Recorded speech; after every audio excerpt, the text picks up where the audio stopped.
thought I'd share with you this few main groups of flowers we've got out at the moment. This is cistus or cytisus, and you can see we've got about a week to 2 weeks just left, but then after that, that's virtually it. So this is right outside my house. This is what we've got all around here in Brittany at the moment. It's taken over from the oilseed rape that's just going off, and other things like that. But overall, it's a fantastic plant, and when you see the bees that come out of it, they're absolutely covered in pollen. I don't know how much nectar it gives actually, but you can see there's a bee there, and it's got orange pollen on it, but also often they're absolutely covered in pollen as well. I'll try and find one in a minute that is covered in pollen. But also it's good for bumblebees and everything else, and it's free. It's such a cheap plant, this. It grows wild, and a lot of people rip it out because they say it's a pain. Well, I disagree. I think it's a great provider.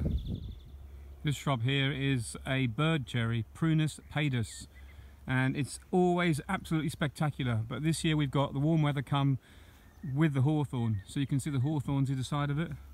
And this hawthorn, if you wanted smell-o-vision or real life vision, I can tell you that it's absolutely alive with insects. Oh look, there's an Asian hornet there, look. If you can see that one. That's what we got traps out for, that's what we want to get rid of. But anyway, this hedge I planted when we first came in, it's now sort of 8-9 years old. And I just let it be. It's great because the ground dries out in the summer, so the growth on this isn't enormous. So as far as the farmer's concerned, it's a windbreak the other side. And it's just absolutely amazing. It also gives loads of berries in the autumn for the birds. And the bees just go mad on it, and the smell is so pungent, it's almost unbearable, but it's beautiful. Because you don't often get perfectly warm weather and blossom at the same time. There may well be a good flow from this year, but it's only going to be about another 2 days. So in terms of what's going to happen in our bees at the next few weeks, we've got about a week of this. Not just the weather, it's just after about a week this all goes over, and that is it. That's it for about what we call a June gap, where we have very little around. There's other weeds, there's pollen from, there is enough pollen from other weeds like rumex or common dock, things like that. So we do have plenty of pollen. But regards nectar, it's gone. The nectar flow is gone. So if you want to keep your colonies going, you have to feed it a little bit. But in that time, we're going to be making splits. We're going to be starting queen rearing, which is the next thing to get organised for. But we're nearly there. So the colonies are getting strong enough. I'll be able to pull brood soon. There's plenty of nurse bees. That's what we want. As much as I don't like trapping and killing insects, this is the one we have to trap. So my beer traps are out. We've got a trap with, you may have seen my previous videos on my website. I use a mixture of white wine, beer and blackcurrant cordial. And I put these traps out about now. I trap mostly between March into April, then obviously right the way through till June, July, when the queens stop flying. This is a founding queen that's about to try and make a nest somewhere. Now a lot of them do die.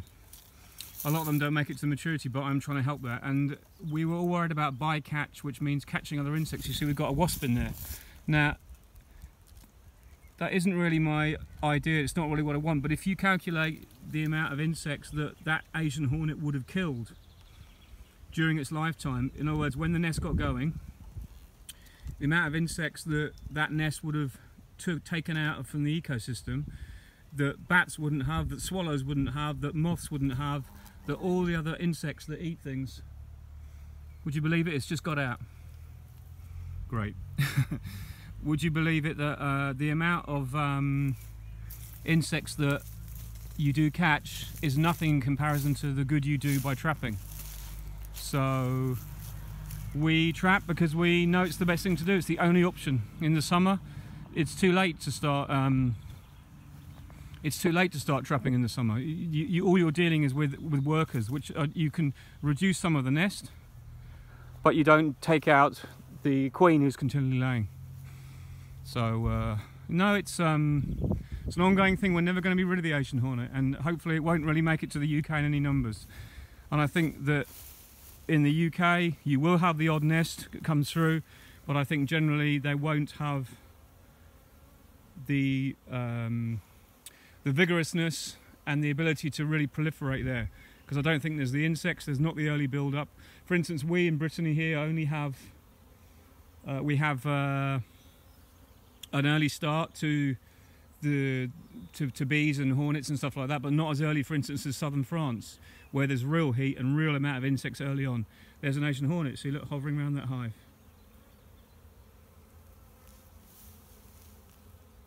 So I don't think it's going to be a major problem to the UK, but we will always have it. And where you don't spring trap, you end up with problems. This actually was a swarm I caught yesterday from that hive with the queen excluder on the roof there. It was a full swarm. It tried to swarm, went out, and then all came back again. So I went inside it, found the queen, stuck her in this box, and half the bees followed her. It was brilliant.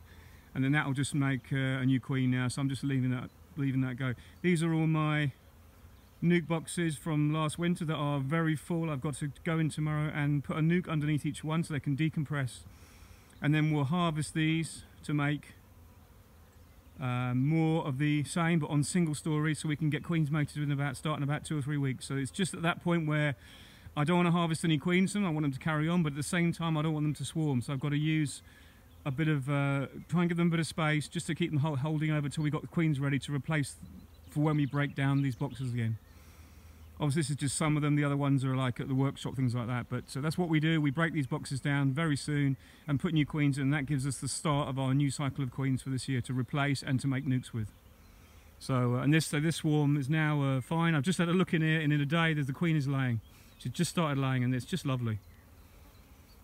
So all is good. That was just a little bit about what we're doing at the moment and what we're going to be doing the next couple of weeks. We're obviously continuing to trap Asian hornets. We're going to regularly change the traps every 2 weeks or so. Generally it's good. We've had such a poor spring though, we're going to be slow at getting away. I think a lot of people have found the same. So we're going to make sure the colonies are strong enough before we start pulling brood, but they're going to be ready next week to make that first cell builder up, I think, which will just perfect timing because we're going to be harvesting honey probably the end of next week, and then I'll be making nukes. So that's generally what we're going to be doing. But anyway, this piece of garden I absolutely adore because I planted everything here. I told you that in my last video, but I just absolutely love it, and it really pleases me to be here in the spring when everything is coming out. You get all these beautiful trees and all the hawthorn I've got. It's all things I made provisions for them, and it's not just provisions, it's diverse provisions, it's diverse pollens. I've got also here things like mountain ash, Sorbus orchiperia, which I can show you here, which just coming into bud as well. They'll be in flower after the main things like the hawthorn have finished, but at least they're here, at least they give some pollens, you know. I've got all those kind of thing in here as well. And there is obviously other gardens around with different things in, so it's not like there's no pollen. As I said before, there is pollen, but just we have this dip in nectar, and it's so important to understand your nectar flows. I'm going to be doing a video on how I kind of interpret the nectar flows within my bees. Because one of the biggest challenges to any new beekeeper is to understand that you must know your nectar flows inside and out. So, because if you do that, you can work with your bees, you know when they're more likely to swarm, and you know when you're going to get the most honey. So it's so important. So I'll try and get that video knocked out in the next couple of weeks because it's a lot to put in.